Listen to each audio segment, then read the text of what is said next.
Diving into the depths of standom, Lurker's unflinching look at fame's dark side.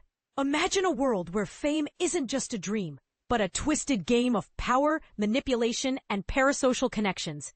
This is the essence of Lurker, a gripping film directed by Alex Russell, known for his work on Beef and the Bear. Set against the backdrop of Los Angeles, the movie delves into the perils of standom and the intricate dynamics of friendship groups in the shadow of fame. In Lurker, Archie Madekwe stars as Oliver, an alternative R&B musician reminiscent of Dominic Fike. Surrounded by a posse of stylists, videographers, and managers, Oliver's world revolves around feeding his ego. Enter Matthew, played by Theodore Pellerin, a slick and ambitious character who weaves his way into Oliver's inner circle. What follows is a riveting tale of ruthless ambition as Matthew climbs the ranks and defends his position against perceived threats. But here's where it gets controversial.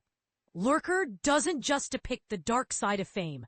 It also explores the complex relationship between artist and fan, without taking sides.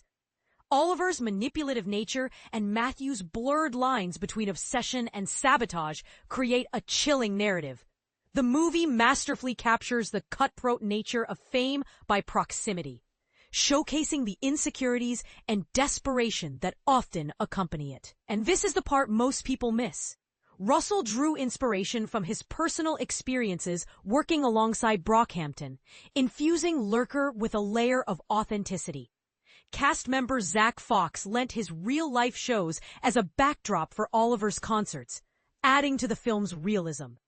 Producer Kenny Beats contributed to the score, while artists like Dijon and Rex Orange County penned original songs for Oliver's character.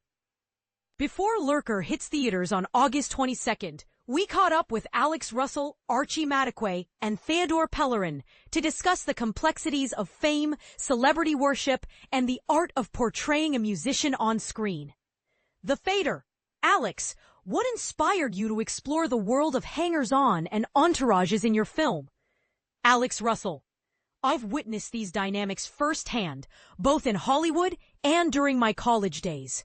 Whenever a group forms, an alpha emerges, and the dynamics between those at the top and those on the outside become intriguing. In the music industry, the battles for proximity are palpable, and the shifting gravitational pull can be fascinating to observe. Mubi. The characters of Oliver and Matthew seem to be driven by a deep-seated loneliness. How does fame serve as a coping mechanism for them? Russell. Matthew's proximity to Oliver elevates him to a niche celebrity status, where people recognize him solely for his connection to someone else. This mirrors the online phenomenon of fans boasting about their interactions with celebrities. For both characters, fame becomes a means to fill the void of loneliness, leading them down a path of manipulation and control. Mubi, Archie, what measures did you take to prepare for your role as a musician? Archie Madekwe. To fully embody Oliver, I sought insights from as many musicians as possible. I aimed to understand their backstage experiences, downtime, headspace, and moments of solitude. Drawing from British musicians like Loyal Carner and Rex Orange County, who were my school friends, helped ground my portrayal. By focusing on the alpha dynamic rather than the musician aspect, I avoided creating a caricature. Instead, I portrayed a character with power, surrounded by yes people, which sometimes brings out a darker side of his personality. However, during quieter moments, we catch glimpses of a more genuine and vulnerable Oliver. Mubi Matthew's character can be unsympathetic at times. Can you shed light on his vulnerabilities beyond his actions in the movie? Theodore Pellerin. I believe vulnerability doesn't always equate to sympathy. I was drawn to Matthew's complexity, his longing for belonging and intimacy.